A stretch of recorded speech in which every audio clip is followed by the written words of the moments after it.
18. Oke, aku dari mana nih YouTube-nya namanya apa ya teman-teman? Oke, aku coba ya jawab satu. Ada 19, gila bagus banget. Gilby pilih berapa? Kita ada waktu buat berapa ya kira-kira? 3, 4? Ada nih dari ada 20 pertanyaan. ya. Lailatul Makfiroh. Ada 3 pertanyaan. Satu orang 3 pertanyaan. Oke, aku jawab cepet aja ya. Apa perbedaan PR dan ambasador? Sebenarnya sama aja. Tapi maksudnya ambasador gini. Kalau PR itu lebih ke bilang perwakilan. Ya bisa juga dibilang ambasador dari sebuah perusahaan. Tapi ini aku bingung nih, ambasador apa nih? Apa yang kamu maksudin ambasador? Apakah ambasador sebuah produk kamu foto terus jadi ambasador iklan atau apa? Tapi di sisi lain ya memang di dalam kata lain ya PR itu ya ambasador sebuah perusahaan gitu.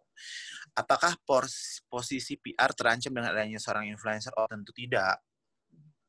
Karena PR itu adalah dia ada posisinya ada di dalam perusahaan itu sendiri. Dia tidak ada hubungan, maksudnya gini, influencer itu adalah pihak ketiga atau tools promosi, salah satu tools promosi yang ada sekarang. Jadi mereka harusnya bekerja sama. Mereka harusnya menjadi partner, bukan terancam, karena beda pekerjaannya, gitu. Apakah beda profesinya juga. Kalau PR itu dia yang membangun image. Kalau kamu nggak bisa, bagaimana kamu mengharapkan seorang influencer membangun image? Kalau pekerjaan PR itu, dia tuh setiap hari hanya pada satu perusahaan itu sendiri. So, dia hari-hari yang terus berpikir gimana caranya. Oke, salah satunya mungkin radio, TV, press release, influencer. Nah, seperti itu ya perbedaannya ya. Jadi nggak ada terancam sama sekali. Jurusan apa yang cocok dengan pekerjaan PR? PR itu jurusan komunikasi ya. Jadi maksudnya apa nih jurusan apa yang kalau di kuliah sih biasanya komunikasi, ilmu komunikasi ya. Jadi dia terbagi ada hubungan masyarakat, terus ada fotografi juga. Itu termasuk dalam komunikasi, ilmu komunikasi gitu. Oke, ini ada bagus banget dari Keisha. Kamu bertanya cara expand networking atau menjalin relasi dengan orang, tapi tidak hanya sekedar menjalin hubungan salah satu bisnis yang kakak jalanin, tetapi bisa menjadi long time partner bisnis dan friendship. Menurut kakak gimana cara pertahaninnya? Nah, ini yang tadi aku bilang. Ini bagus banget pertanyaannya. Dan tadi aku udah jelasin bahwa profesi seorang PR itu dia ini si Keisha ini nangkep nih yang tadi aku jelasin. Jadi caranya itu ada banyak cara sebenarnya Keisha, tapi dengan cara maintain biasanya itu adalah kita bisa meluangkan waktu kita kepada orang yang partner bisnis kita, atau maksudnya kepada networking kita. Jadi kalau aku sih biasanya aku tuh selalu yang pertama meluangkan waktu. Meluangkan waktu itu dengan cara apa? Aku bisa kan sekarang udah banyak Instagram ya. Yang biasa kita hari-hari kan kerjanya lain Instagram segala macam. Aku banyak itu tuh di situ lebih gampang untuk berkomunikasi dari situ, dari sosial media. Yang kedua, aku meluangkan waktu jika misalnya ada orang yang mengundang aku ke acara mereka atau misalnya ke launching mereka, aku pasti meluangkan waktu banget. Biasanya aku tuh banyak dapat undangan, invitation, so aku sebisa mungkin untuk menghadiri acara-acara yang mereka undang. Nah, begitupun sebaliknya. Kalau kita punya acara, kita melibatkan mereka juga untuk kita undang mereka juga dalam acara kita, atau kita melibatkan dan mengundang mereka juga. Jadi maksudnya, jadi ada take and give lah. Nah, aku maintainnya so far seperti itu sih, Keisha. So, jangan pernah putus. Intinya komunikasi. Karena sekarang kan udah, maksudnya zaman sosial media udah gampang ya kita, dan sosial media kan it's okay kalau misalnya orang posting apa atau apa, kita oh iya ini bagus ya, ini apa ya, ngerti nggak sih, pembicaraan yang casual aja, nggak harus terlalu susah-susah gitu. Makanya tadi aku bilang bahwa PR ini sangat menyenangkan ya, karena maksudnya dengan kita datang ke suatu acara, kita jadi seneng ya nggak sendirian, karena aku kenal dari mana, dari acara ini, akhirnya ketemu ke suatu acara lagi, jadi kenal, jadi makin ngobrol, makin kenal, dikenalin lah sama teman-temannya mereka, jadi punya banyak teman, abis itu dapat lagi teman baru, jadi bergulir terus. Kamu sebagai seorang PR itu salah satu yang menyenangkan, tapi harus ingat kita harus membawa diri dengan baik, penampilan juga baik, dan harus apa yang kita komunikasikan harus substansi. Duh, sampai kelebet ngomong. Teman-teman juga kasih feedback di Instagram tag Jimmy. Kak, bagaimana? Halo? Halo. Dengar ya? Aku Dengar, Kak. Thank you loh, Jimmy. Sabar banget jawab. Ini pertanyaannya bagus-bagus, hebat nih yang datang hari ini benar-benar fokus. Mau belajar, hebat. Nah, ini ada dari Michelle Jocelyn ya. Kalau misal segalanya harus dijaga setiap saat karena adalah citra perusahaan, apakah masih ada waktu privasi? Kalau mau jadi PR harus bermata kuliah apa? Oke, kalau mau jadi PR harus bermata kuliah komunikasi. Udah ya. Terus ini segala sesuatu harus dijaga karena citra perusahaan, apakah masih ada waktu privasi? Nah, itu dia. Udah nggak bisa. Karena gimana ya? Kita tuh nggak bisa, udah melekat sama kita nama perusahaan yang dimana tempat kita bekerja. Jadi memang, tapi kan itu baik juga buat kamu. Jadi kamu tuh dalam melakukan sesuatu dan bertindak, apalagi di publik, terus di sebuah, maksudnya di sebuah acara atau apa, kan itu bagus ya. Maksudnya jadi kamu juga kontrol lah. Itu kan bagus buat citra diri sendiri. Tadi kan aku bilang citra diri sendiri itu juga image dan branding untuk buat sebuah perusahaan, karena kita udah membawa nama perusahaan, jadi udah nggak bisa kita sembarangan asal ngomong, asal bertindak segala macam, karena ya itu kita membawa nama perusahaan ya, jadi itu konsekuensi yang harus ditanggung, karena baik dan tidaknya image perusahaan kan tadi yang udah aku bilang bahwa itu dari seorang PR gitu. Ada lagi mana 20, tapi ini aku bacanya yang udah terakhir. Oh, banyak banget nih. Oke nih, aku suka banget nih, anonymous attendee. Soal networking, Kak, nggak apa-apa nggak ada dinding yang jelas antara pertemanan dan pekerjaan? Wow, harus ada dinding yang jelas. Kalau nggak tuh banyak drama, ntar kayak gue disalah-salahin. Ya, menurut aku. Karena kalau teman kerja, they're not your friends, gitu. Tapi ya baik mereka. Tapi harus profesional. Karena kalau mereka nganggap teman, ntar mereka kayak brengsek banget. Sering gitu kan, jadi. Ya, benar. Nah, sekarang kayak gini. Kayak contoh ya. Banyak, karena aku kan di dunia lifestyle nih, di perusahaan aku, contohnya. Misalnya aku mau, ada teman yang minta untuk endorse di hotel, atau mungkin di T-Store.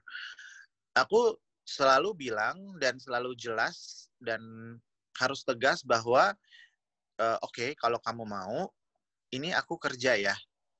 Dari awal harus bilang bahwa ini aku kerja, so kamu harus ikutin rules-nya. Karena di sini aku kerja dan harus profesional. Dan karena kamu harus bilang aja secara gamblang bahwa ini kamu, apa yang kamu kasih, misalnya kalau kamu kasih endorse, atau misalnya kamu misalnya endorse lah ya, itu kamu harus ngikutin rules yang ada, karena kamu harus mengikuti ini gimana, deal atau enggak, karena aku harus mempertanggungjawabkan juga ke manajemen, bukan asal-asal aku kasih aja. Dan memang dari awal harus dikasih tahu bahwa kamu mau atau enggak ikut misalnya dengan rules yang ada, karena ini aku kerja, seperti itu. Jadi memang dari awal, dan aku harus profesional juga sih ya, kalau kerja memang harus kerja, kita temenan, tapi kalau misalnya untuk kerjaan, kita harus kerja dan harus agree dengan perjanjian-perjanjian yang ada. So, nggak bisa asal karena teman, jadi ya udah deh nggak apa-apa karena kamu teman. Malah aku kebalik. Dit. Kalau maksudnya kalau teman malah aku pesanin ke mereka, ini aku kerja ya. Jadi jangan mentang-mentang teman aku, jadi aku kamu mau seenaknya aja, nggak bisa karena ini nama aku di perusahaan gitu. Karena aku kan sebagai seorang PR juga gimana aku bisa jaga apa namanya membawa nama baik di luaran, tapi di luar perusahaan, tapi dalam perusahaan aku nggak bisa jaga nama baik, nggak bisa dong kayak gitu. So memang harus profesional dengan apa yang menjadi perjanjian kalau mau ada kerjasama atau mau kerja bareng atau collab bareng, kita harus deal, harus benar-benar clear dan harus tekankan bahwa ini dunia profesional kerja, bukan dunia pertemanan gitu. Nah, dunia PR itu biasanya gitu, apa namanya, teman-teman, kita melibatkan teman-teman juga di dalam event-event atau kerjaan kita biasanya kayak maksudnya Citos lagi ada acara musik atau apa, aku akan panggil dan aku akan pakai lebih kepada teman-teman gitu. Kayak aku punya teman penyanyi siapa ya, nah itu yang kita libatkan. Atau misalnya kita lagi perlu blogger untuk apa namanya fashion blogger nih, ya udah gitu. Aku pilih teman-teman aja daripada orang yang aku belum kenal gitu. Nah makanya itu networknya harus luas gitu. Jadi dan ngomongnya juga lebih enak sih biasanya lebih enaknya tuh ini ya, yang menyenangkan adalah biasanya kalau kerja sama teman tuh walaupun nggak gratis, tapi biasanya dapat harga teman. Nah itu tuh enaknya kalau ada perusahaan punya PR yang itu bisa misalnya kita mau pakai penyanyi atau misalnya mau pakai siapa untuk mengisi acara MC atau apa, aku mau pakai ya gitu, tapi harga teman boleh ya misalnya contohnya, tapi bukannya free ya, bukan berarti itu harus profesional kan gitu. Ada lagi? Banyak banget aja 35. I'm really proud of you guys. Sedih Kak, ini sekali. ada pertanyaan bagus Bentar ya, aku mau dari ini anonymous ya. Kak, PR itu harus good looking nggak sih? Gitu. Good looking itu apa nih? Maksudnya aku nggak ngerti. Harus face kah atau penampilan? Kalau face nggak harus, bukan kamu nggak harus. Kalau apa nih good looking? Aku nggak ngerti. Tapi untuk penampilan harus. Kayak tadi yang aku bilang, kamu harus berpenampilan baik, gitu ya. Harus kalau mau jadi seorang PR itu harus terlihat baik, karena yang tadi aku bilang penampilan bukan yang terutama, tapi yang paling utama dilihat orang gitu. Jadi kamu nggak bisa sembarangan gitu ya. Kak, saya jurusan ilmu komunikasi jurusan PR, tapi sama sekali nggak mengerti aplikasi ilmunya karena selama ini hanya teori kasar. Kalau apply ke perusahaan apa yang harus dikuasai ya? Oke. Kenapa kamu coba? Oke, ini lebih kepada diri sendiri ya. Siapa tadi yang bertanya? Aku lupa namanya. Sebentar. Aisyah. Oke. Kenapa kamu nggak ngerti? Sebenarnya memang kalau hanya teori untuk dimengerti memang susah. Karena gini, kayak aku jelasin ke kalian ke tadi materinya. Harus berpenampilan baik, harus berkomunikasi baik. Itu kan nggak bisa diatur ya, ngerti nggak sih pakemnya? Kayak maksudnya kamu komunikasi dengan baik itu harus ngomong saya bla bla bla bla, kan nggak bisa, ya kan? So itu dari pembawaan diri kamu sendiri, dan by the time kamu kalau udah bisa mempraktekkan itu ke teman-teman sendiri dulu aja, Aisyah. Gitu. Kamu bisa mendapatkan respon yang baik daripada apa yang kamu ngomong. Kamu bisa menjelaskan sesuatu, terus teman-teman kamu bisa merespon dengan baik dan sepaham seperti apa yang kamu kepengen orang itu jawab dan respon. Itu kamu coba deh. Itu dari lingkungan teman-teman kamu aja. Kayak contoh misalnya kamu ajak ngobrol teman kamu, geng kamu. Itu udah salah satu cara PRing yang paling simpel yang bisa kamu coba. So kalau teori memang sebagai dasar iya mungkin bisa menjadi dasar pegangan, tapi untuk nanti menjalankannya memang nggak ada pakem yang khusus ya, kayak maksudnya kayak contoh gini. Ini contoh aja. Gimana kamu harus tahu, balik lagi kayak yang tadi, harus berkompeten ya. Aku tulis kayak maksudnya aku ketemu sama Dita ya. Aku ketemu sama Dita, aku ngomongnya as friend aja sama Dita. Dit, misalnya untuk meeting, aku mau begini. Gue ya ngerti nggak sih? Simple, hai Dit, apa kabar? Ngobrol bla bla secara apa namanya? Secara casual. Karena kita sudah teman dan kita tahu bahwa oh ya Dita nih orangnya asik diajak ngobrol. Contoh ya. Enggak, Gilby takut sama gue galak. Iya. Terus misalnya, nah itu beda sama misalnya kalau aku misalnya ketemu sama nyokapnya mamanya Dita, mungkin aku harus bisa lebih rapi, ngomong lebih sopan. Oh iya tante, harus ngerti nggak sih? Kan nggak mungkin aku ketemu Dita dengan maksudnya bukan sopan kayak yang seperti aku ngomong sama orang lebih tua, kan nggak nyambung, ngerti nggak sih? Jadi kayak gitu. Jadi memang harus dalam mengaplikasi ilmu komunikasi itu harus memang harus terus nggak bisa, harus terus harus terus coba terus gitu. Jadi secara nggak langsung nanti bisa jadi tahu, oh iya ya begini ya. Nah pertama-tama memang akan sulit di saat kamu ketemu orang pertama kali gitu. Tapi biasanya nih aku kasih tips ya, aku kalau ketemu orang pertama kali, bahasa basi itu penting loh. Bahasa basi itu penting. Biasanya kalau orang kan sekarang kalau ketemu orang kan ngobrolnya bahasa basinya seperti ini kan. Kamu kurusan deh. Kamu hiteman deh. Kamu gendutan deh. Kayaknya itu bukan bahasa basi yang baik yang untuk membuka percakapan ya. Karena kita mau image-nya, karena kita mengharapkan feedback-nya baik dan ingin membawa image yang baik dan positif, apa yang keluar dari mulut kita juga harus yang positif. Kayak contoh ya, Dita lagi ya, karena di sini nggak usah, jangan Dita, dia Dita mulu. Siapa tadi yang nanya, siapa tadi sebenarnya? Aisyah misalnya. Aisyah, baju kamu bagus ya, beli di mana, you look good, ngerti nggak sih? Kayak gitu-gitu. Jadi jangan basa-basi yang negatif, karena nanti gimana kamu mengharapkan orang ngomong positif tentang kamu, tapi kamu membuka pembicaraan dengan yang negatif. Sebenarnya orang, kalau misalnya aku tuh sempat terisi juga sih, kalau misalnya dulu terbawa sama orang, lu kok kurusan, lu kok gendutan, tapi waktu orang gituin ke aku kan jadi, namanya kalau pertama-tama bukan nanya kabar baik atau enggak, langsung ngomongnya tuh langsung ke fisik. Kayaknya itu salah satu contoh ya, maksudnya salah satu contoh basa-basi yang aduh, kayaknya langsung bikin judgmental, tau gak sih? Apalagi berhubungan sama fisik. Ya gak sih, Dit? Sama cewek biasanya sensi, walaupun dia gendutan, mendingan kalau lu PR jangan bilang dia gendutan ya. Tadi aku bilang, kamu mengharapkan orang kamu mengharapin orang untuk mempunyai feedback, mengharapkan feedback positif dari orang, tapi kamu bukannya udah seperti itu. Gimana orang mau memberikan feedback yang positif atau baik terhadap kamu gitu.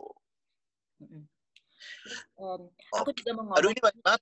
Masih ada waktu ya. Ya, aku juga mau cerita tadi bentar dikit yang teman, ada yang nih pertanyaan ini yang soal pertemanan dan pekerjaan itu tuh penting ya, kayak misalnya pas aku mau buat baju gitu ya, teman aku tuh sangat profesional banget, tapi teman aku lagi she make a clothing line juga with another person gitu ya. Terus tau nggak, mereka tuh masa cuma ngobrolnya cuma lewat telepon, nggak pernah pakai kertas kontrak gitu-gitunya. Mendingan kamu kalau walaupun itu sahabat kamu dari kecil, apa mendingan tulis di kertas ya Jilby, atau ada WhatsApp chat gitu, kamu ada screenshot, karena kalau ngomong di telepon, kamu ngingetnya dia bilang apa, ntar dia bilang dia nggak ngomong kayak gitu. Terus ujung-ujungnya ribut.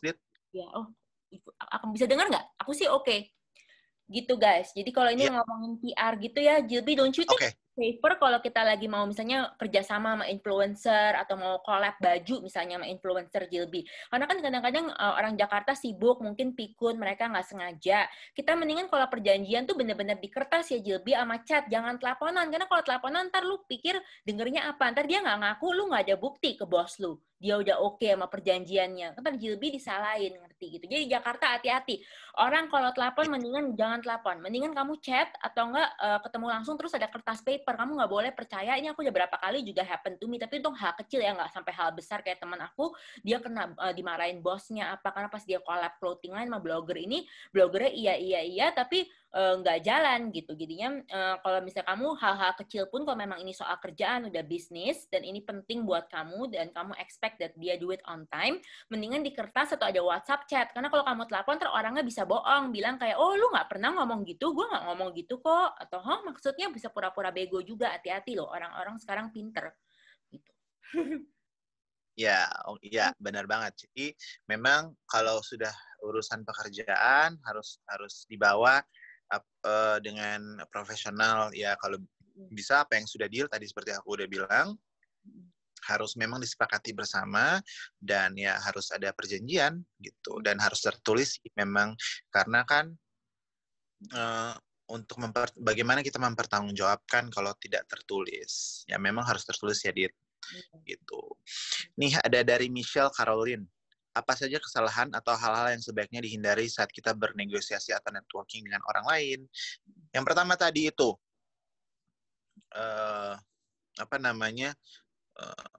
ucapan dan kata-kata basa-basi kadang memang terbawa ya dari lingkungan sama teman-teman karena ini sangat tipis banget karena pembawaan diri kita itu penting banget. Kadang kan kita udah biasa sama teman-teman ngomong secara nggak langsung gitu ya sama teman-teman kayak apa urak-urakan segala macam kan. Nah itu jangan dibawa di saat kamu sedang menghadiri sebuah acara yang dimana kamu mewakili nama perusahaan. Nah itu salah satu yang harus bisa dijaga.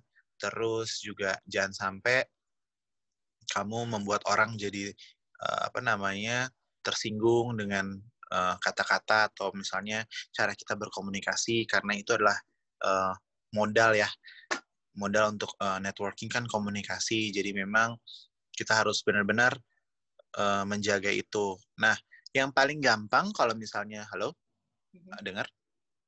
Oke. Yang paling gampang yang paling gampang biasanya aku tuh kalau ini salah satu tips lagi ya. Kalau misalnya membuka pembicaraan, aku tuh suka nanya gini, biasanya. Aku harus menanyakan dalam pembicaraan, kamu lagi sibuk apa sekarang? Nah, atau kamu lagi suka ngapain sekarang? Kayak sekarang, pandemik ini kamu ngapain aja di rumah, misalnya ya. Oh, aku suka masak, oh, aku suka olahraga. Nah, coba kita mengawali pembicaraan untuk, kalau orang bilang itu,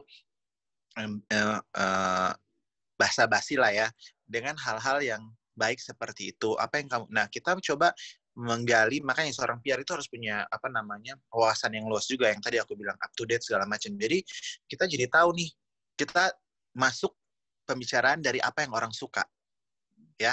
Kayak maksudnya orang jadi tertarik untuk ngobrol sama kita. Jadi pelan-pelan kita bisa masuk ke orang itu. Misalnya ya, oh aku lagi suka masak. Oh gitu ya, oh suka masak apa? Aku juga suka masak loh, cuman ya paling masak Indomie doang, hehe. Aku suka kayak gitu. Atau misalnya aku paling bisa masak air doang sih, gitu. Nanti dia akan panjang lebar tuh jelasin. Oh gitu, itu ngerti nggak sih? Orang akan lebih itu salah satu tips ya yang maksudnya yang selama ini berhasil aku lakuin dengan caranya tuh nanya kayak kamu lagi sibuk apa atau kamu lagi suka ngapain gitu dalam pembicaraan itu basa-basi dibandingkan kamu membuka pembicaraan dengan kamu kurusannya, kamu gendutannya, kamu itemannya gitu. Biasanya kan orang suka ya menceritakan apa yang lagi dia suka. Dia kan orang secara psikologis kan manusia itu suka menceritakan apa yang dia suka, ya nggak sih? Kayak aku lagi suka ini, apalagi udah passionnya dia akan cerita, oh bla bla bla, oh gitu ya, oh ya teman aku juga ada tuh suka misalnya suka juga tuh masak namanya ini, tapi dia sukanya masakannya ini sih gini-gini, atau maksudnya oh kamu suka masakan apa Manado, oh gitu aku juga suka sih masakan Manado, rumah makan Manado misalnya contohnya yang Beautika itu ya kamu suka nggak sih? Nah ngerti nggak sih nyambung dari situ membuka pembicaraan akhirnya orang jadi kita tuh harus salah satu juga ya kita tuh harus asik pokoknya seorang PR tuh harus asik diajak ngobrol. Kalau kamu nggak asik orang nggak akan betah ngobrol sama kamu Ya kan? Nah, itu salah satu. Ada lagi nih pertanyaannya. Oh ya, Kak, saya Daniel Pius ingin bertanya, berarti profesi PR itu bisa dikatakan sama dengan profesi marketing ya? Ya, setiap perusahaan tuh beda-beda, Beda sih. tapi beda-beda. Tapi kalau mau dibilang, PR itu adalah salah satu toolsnya marketing. Salah satu tools itu apa sih, Dit? Salah satu salah alat atau salah satu cara marketing. Yes. Jadi PR itu salah satu cara marketing gitu. Seperti itu kan, kalau marketing kan ada sales, dia masuk dalam satu bagian itu. Salah satu cara ya marketing. Makanya marketing, promosi, PR, sales itu ada dalam satu cara-caranya, dalam bagian dari marketing. Tapi tidak sama, karena serupa tapi nggak sama sih sebenarnya pekerjaannya. Gitu. Nih, apakah PR itu memasuki dalam dunia yang itu harus percaya di dalam kerjaan? Harus, Ariel, harus banget. Karena kalau kamu nggak percaya diri, kamu nggak bisa ngomong. Kalau kamu nggak percaya diri, kamu nggak bisa meyakinkan orang. Kalau kamu nggak percaya diri, kamu kayak tadi yang aku bilang, kamu nggak bisa membuat pemikiran. Kamu nggak bisa membuat pemikiran, membuat orang jadi berpikir seperti apa mau kamu bangun dari tulisan kamu, dari omongan kamu gitu. So, percaya diri itu harus banget. Kak, untuk jadi PR, penting good looking apa good in public speaking, Kak? Kalau disuruh milih, nggak bisa disuruh milih, karena itu satu paket. Kayak kamu nggak bisa bilang gini, Kak, kalau kamu keluar, kamu pilih pakai baju, aku pakai celana. Nggak bisa.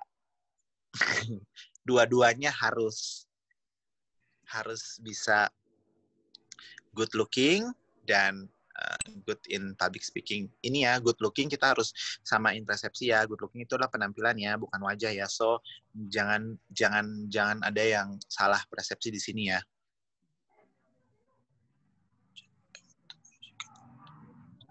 Oke, ini halo, good. Ada yang bagus juga nih, John Simbolo nih. Ini aku tertarik banget sama pertanyaan. Good evening, Mr. GB. Thank you very much for the insight. I'm John. I want to ask you, can an introvert survive in the public relation industry? Enggak deh. Gue aja extrovert, gue nggak mau jadi PR loh. Gue lebih orang marketing kayaknya daripada PR. PR capek. Nah, kalau gini, kalau seorang introvert itu biasanya tidak akan memilih, biasanya bukan PR ini bukan area dia. Karena apa? PR ini harus ketemu banyak orang, harus ngobrol, harus in public gitu loh. So, kalau misalnya dia introvert, sepertinya dia tidak akan nyaman dengan profesi ini.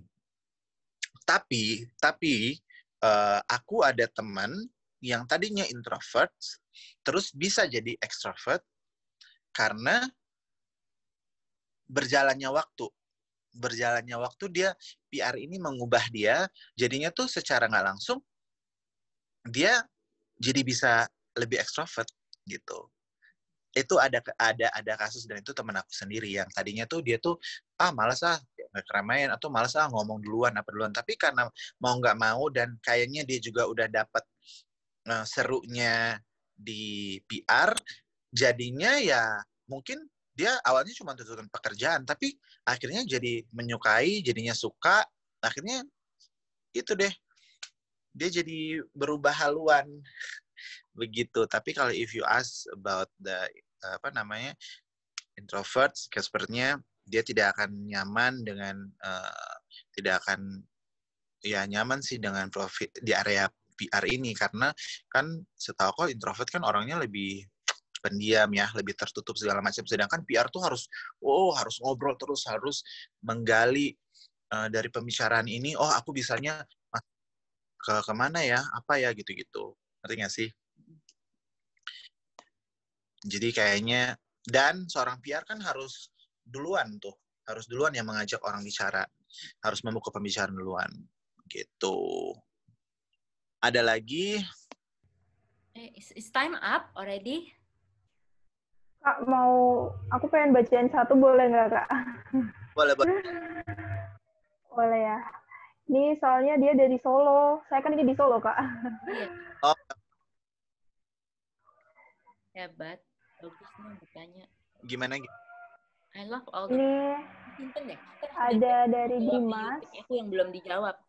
Bagus soalnya pinter kan? Enggak, pertanyaannya bagus. Ini Dimas dari Apa? Universitas Muhammadiyah Surakarta.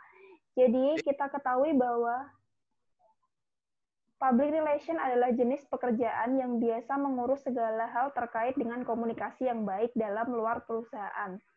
Dalam situasi pandemi ini, tentunya banyak PR yang susah melakukan komunikasi secara offline, yang menjadi salah cara berkomunikasi paling santun.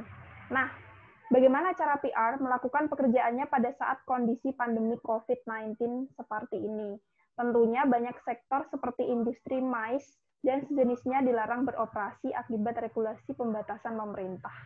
Jadi ini teman mungkin dia aktif di mais nih, Kak. Terus gimana caranya supaya tetap bisa aktif begitu saat pandemi? Oke.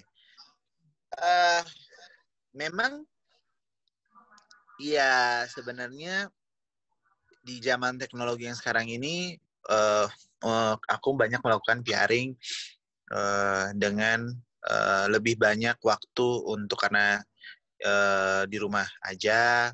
Jadi banyak lihat sosial media. Aku lebih banyak karena kan memang juga nggak bisa buat ketemu ya kayak yang tadi bilang. Ya salah satunya cara yang dilakukan yaitu selain Zoom selain WhatsApp call ya, yang paling praktis dan yang paling gampang tuh dengan sosial media. Kita melakukan banyak PRing di sosial media. Kita banyak melakukan komunikasi di sosial media. Yang kayak tadi aku bilang dengan melihat postingan, dengan melihat IG stories atau postingan orang-orang, atau maksudnya kita juga sebagai PRing ada apa yang kita punya yang ingin disampaikan juga kita kita bisa mengkomunikasikannya melalui Instagram. Nah, terus kita bisa kirim-kirim lewat DM, kita bisa ya banyak hal sih yang bisa dilakukan melalui Instagram ya. Salah satunya sosial media di sekarang ini karena memang kan untuk ketemu orang juga lagi sedang dibatasi. So, memang sosial media sekarang ini yang paling efektif untuk bisa melakukan PRing gitu, Dimas. Ada lagi? Ini banyak banget sih, tapi gimana banyak nih? Iya. Mungkin yang belum terjawab bisa ini ya, Kak ya. Saya screenshot nanti. Iya, DM Instagram. Ke Jilbi.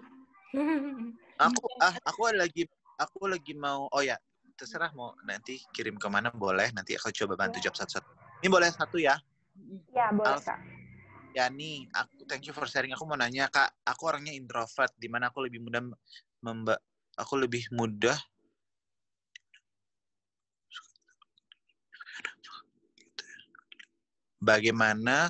intinya bagaimana membangun networking ketika ada lingkup yang ramai. Maksudnya gimana ya? Kesukaan yang sama lingkungan tidak ramai. Maksudnya gimana ya? Membangun networking ketika ada lingkungan yang ramai. Malah di saat lingkungan yang ramai itu malah itu kesempatan kamu untuk bisa membuka networking kamu seluas-luasnya. Nah, itu tadi caranya dengan kalau kamu nih misalnya di suatu acara karena kamu punya teman, dari situ kamu akan bisa ketemu banyak orang dan akan nanti dari satu orang kenalin ini teman aku, ini kenalin aku, kenalin dari pertama, oh ya tahu dulu, kenal dulu, nanti kita akan diketemukan lagi di salah satu acara atau mungkin ketemu di jalan segala macam, oh iya dari situ mulai kemarin kita ketemu di acara itu ya, nggak sempat ngobrol, kamu temannya ini ya, nah kayak gitu biasanya kayak gitu sih. dari situ baru mulai dengan basa-basi yang tadi yang aku coba kasih tip, maksudnya kayak kamu nanyain, oh ya kamu lagi sibuk apa sekarang? Tuh kamu lagi ngapain aja? Nah, kamu lagi suka ngapain biasanya? Misalnya seperti itu. Nah, membuka pembicaraan seperti itu. Gitu. Aku biasanya gitu yang aku lakuin ya. Jago. Ini pertanyaannya Sally terkirim aku ya. Sebagian aku bisa jawab di YouTube aku, sebagian bisa DM Jilby. Pertanyaannya bagus banget. Ya, Kak. Atau nggak kita buat sesi lagi sama Jilby nih yang lebih detail kalau dia mau. Atau Dong, aduh ini ada Q&A. 41 pertanyaan. Iya, bagus-bagus kok pertanyaannya. Aku suka kalau pada nanya. Because it shows that Ya, you pay attention. aku berharap bisa punya lebih lagi untuk bisa ngejawab satu-satu. Karena ini sharing ya. Jadi aku senang banget membagi pengalaman aku kepada teman-teman semua yang ada di sini. Gitu. Atau nggak kita buat sesi kedua ya, nah Jilby ya. Minggu depan itu. Boleh. Iya, biar bisa belajar. Karena ada yang DM aku juga hari ini nggak bisa. Kenapa nggak hari biasa aja? Kok weekend gitu. Halo. Ya. Ya. Thank you loh Kak Jilby for sharing. Ini pertanyaannya deh. Aku jawab deh. Ntar sebagian Jilby jawab. Iya Kak, nanti saya kirim. Iya. Thank you. You're welcome. Thank you loh Jilby. And thank you semua yang udah ikut. Thank you banget. Hebat. Pay attention. Tuh, luar biasa penyampaiannya. Thank you, Jilby. Masih bisa dengar suaraku nggak? Masih, Kak. It last words, like motivation or something. Bentar ya. Aku mau gimana caranya? Di kolom chat, Kak. Oh ya. Oke, aku videoin beberapa. Jangan lupa teman-teman ikut kelas hari Senin ya, bareng Kak Dita ya, Kak ya. Iya, tapi kalau itu beda topik, itu mah buat yang memang patah hati. Kalau kamu baik-baik saja mah nggak usah, kamu lagi gagal. Tapi kalau kamu baik, siapa tahu ada yang lagi patah hati Kak di sini, Kak. Kan Kelly sama Jilby do another one aja. Kenapa? Kelly sama Jilby do another one. Kita di minggu depan. Dia lagi ngapain? Kak Jibi lagi ngevideoin ini Q&A-nya ya, Kak ya? Iya. Q&A-nya bagus banget. They're really paying attention. That's good. Jujur aja, ini jujur nih ya, I'm proud of you guys. Karena kadang-kadang kan gue pay attention ke pertanyaan. Kalau yang kelas-kelas lain, kadang pertanyaannya rada nggak nyambung. Kalau ini semua nyambung pertanyaannya, bagus. Iya, kelas lain, aku bangga mereka tanya itu udah bagus. Tapi kayaknya nggak nyambung. Mungkin mereka juga dengerinnya nggak full, atau nggak. Iya. Ini saya lihat banyak yang anak Ilkom, Kak, yang ikut. Jadi nyambung memang. Iya, nyambung banget dari semua kelas lain. Ini yang paling nyambung. Iya, banyak anak ilmu komunikasi yang ikutan, jadi mereka paham. Atau nggak aku wawancara Jilby di YouTube aku atau Jilby di YouTube Zoom. Yang Zoom Pak Ahok udah di YouTube aku kemarin. Terus aku mau upload yang lain nih.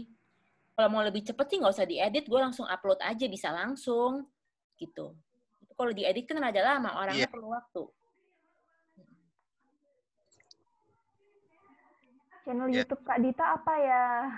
Ada yang nanya, Kak. Ada wawancara macam-macam, ada soal perceraian, ada galau, ada patah hati, ada Nita, cerita dia single 4 tahun, pas lagi patah hati banget. Gitu. Dita Sudarjo biasa sih. Aku baru mulai update lagi gara-gara corona. Aku tuh sebelum corona nggak rajin sama sekali, gitu. Cuman dikit-dikit doang, kayak nggak niat. Nggak ada waktu. Terima kasih, teman-teman. Yaudah, gitu aja, guys. Gue nggak kasih motivation terakhir. Dari you didn't, kamu nggak kenal siapa-siapa dulu, tapi kamu berani. Terus apa sih motivasinya buat mereka supaya lebih ada? Closing statement, Kak. Oke, jadi ini khususnya buat semua anak yang ini buat semua, tapi khusus banget buat aku mau bicara di sini khusus buat anak-anak perantauan yang bilang yang di dalam diri dan benaknya menyatakan bahwa kamu nggak bisa, kamu anak daerah, kamu bla bla bla, kamu nggak mampu untuk bersaing segala macam, itu itu omong kosong. Aku mau bilang kalau aku juga sama, aku malah dari Indonesia Timur. Aku dari Kupang, aku juga sempat mengalami ketidakpercayaan diri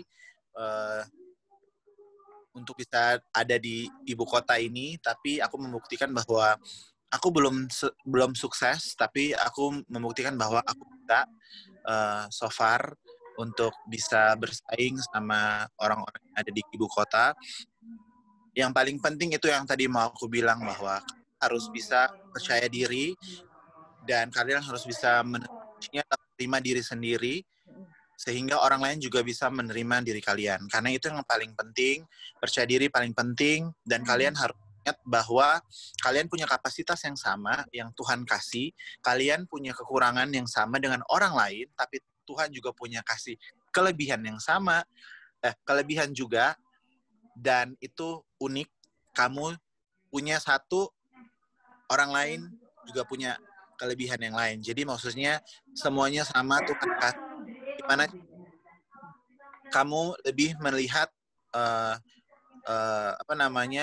kelebihan kamu, talenta yang Tuhan kasih, kamu gali terus, jangan pernah menyerah, karena Tuhan itu selalu memberkati orang-orangnya yang mau usaha, dan Tuhan melihat itu semua. So, buat kalian juga yang masih cukup muda, aku mau encourage kalian untuk bisa menggali apa kelebihan kamu, karena di saat-saat sekarang ini persaingan makin ketat, tapi kalian juga harus unik. Terus Tuhan juga kasih talenta kalian yang luar biasa, dan itu yang harus kalian gali terus dan kalian pakai terus. Kayak aku di sini, ya tadi Dita bilang bahwa ada yang dari tadinya nggak tahu apa-apa, nggak kenal siapa-siapa, akhirnya dengan percaya diri, dengan aku bilang, oh aku bisa kok, ternyata segala macam. Awalnya sih percaya diri, pada dasarnya aku orangnya percaya diri ya. Sometimes kadang suka malu-maluin sih, saking kepercayaan dirinya, tapi itu membuktikan bahwa aku bisa gitu, dan aku bisa mampu untuk berkomunikasi dengan siapapun yang aku hadapin. Dan yang paling penting juga harus tulus. Kalau mau main sama orang, networking harus beneran tulus. Itu kunci utama banget, karena orang punya feeling ya terhadap kita. Kalau kita udah nggak tulus, udah jahat, udah ada maunya segala macam, itu yang aku selalu jaga, bahwa memang harus juga orang bergaul sama orang harus tulus tanpa embel apapun. Nah, orang tuh bisa ngerasain kalau tulus sama orang. Ngerti nggak sih? Orang kan ada firasat ya. Jadi itu juga salah satu kunci, dan memang networking itu kunci utama banget, karena yang bisa membawa aku sampai saat ini ya salah satunya dari networking. Aku belajar dari teman-teman, banyak ngobrol sama orang, makin banyak dapat insight, nih orang bilang kan belajar dari pengalaman itu adalah kalau mau belajar dari pengalaman. Tapi lebih baik lagi belajar dari pengalaman orang. Kalau misalnya orang udah bilang, oh jalan ke sana buntu, masa kamu mau mengulangi kesalahan orang? Ngerti nggak sih? Masa kamu mau tunggu sampai buntu dulu? Ngerti nggak sih? So lebih baik banyak bertemu, banyak ngobrol sama orang, banyak pengalaman, itu membuat kamu jadi kamu juga bisa menciptakan karakter kamu dari situ. Nah, yang terpenting juga adalah lingkungan kamu dan ring satu kamu harus jaga, karena disitulah kamu terbentuk. Di mana kamu ada, di situ orang yang akan lihat kamu gitu. Maksudnya orang akan lihat, oh dia temannya ini, ngerti nggak sih? Nah, dari situ kita harus memilih beneran lingkungan kita, karena di zaman sekarang ini udah mulai, ya kalian tau lah, dengan banyaknya kecanggihan teknologi segala macam, jadi banyak yang aneh-aneh ya. Jadi maksudnya kalian juga harus jaga itu, karena karakter kamu dibentuk dari siapa lingkungan kamu, siapa teman-teman kamu yang kamu ajak curhat, kamu ajak bergaul setiap hari, itu membentuk kamu. Itu kalian nggak bisa menepis itu gitu. Maksudnya kalian nggak bisa tutup mata dari itu semua, karena lingkungan itu yang membawa dan membentuk kamu seperti apa. Jadi memang harus mencari orang-orang yang baik, orang-orang yang memang juga punya dampak positif sama kamu. Dalam arti kata, kita tuh harus temenan sama orang yang beneran bisa membawa dampak positif sama kamu. Karena apa? Bukannya mau ini untuk ring 1 ya, maksudnya untuk kamu yang teman ajak curhat segala macam. Karena apa? Karena feedback dari mereka itu mempengaruhi kita mengambil keputusan gitu. So itu paling penting untuk di pertemanan, lingkungan itu penting banget. So itu aja buat anak perantauan, jangan pernah takut, jangan pernah rasa kecil hati karena kita punya kapasitas dan kesempatan yang sama orang-orang yang ada di ibu kota, yang mau merantau juga ke Jakarta. Jangan pernah takut, selagi kita usaha, kita mau belajar, kita mau upgrade diri kita, pasti ada kesempatan. Dan ya yang jelas juga kan pasti kita harus berdoa dan berusaha. Gitu sih, kita harus andalkan Tuhan untuk dalam segala sesuatu yang kita lakukan, maka biarkan nanti Tuhan yang akan membantu kita dan buka jalan. Itu aja sih yang bisa aku sampaikan ke teman-teman ini. Thank you. So, ya. Thank you, Kak. Ada exit duluan tadi, harusnya denger ini tapi nggak Iya. apa-apa. Coachingnya bagus. Thank you banget, Gilby. Appreciate it. Ntar ya, jawab second round kalau you mau ya, atau you can make your own YouTube and jawab. Siap. Thank you juga Dita sama Dignity Social yang udah kasih kesempatan untuk aku berbagi di sini. Maafin aku kalau mungkin ada kekurangan atau kata, teman-teman maafkan karena aku juga manusia tidak sempurna. I like the way you deliver. Terus, gila, kita bener-bener went overtime tapi it was fun, nggak kerasa. Iya loh. Iya, ini the longest class, tapi I enjoy it. Thank you so much, Gilby. Dia bisa follow Instagram ya. Ntar bisa lihat di Dignity Social, I tag him kok. Atau di my caption juga ada Instagram. Dia bisa DM langsung. Inspiratif. Semangat terus, Gilby. And you're already successful. God bless you. God bless you guys. Thank you ya. Thank you. See you, teman-teman. Bye. Bye-bye. Selamat malam. Selamat beraktivitas. Ya, thank you yang udah ikut. See you tomorrow.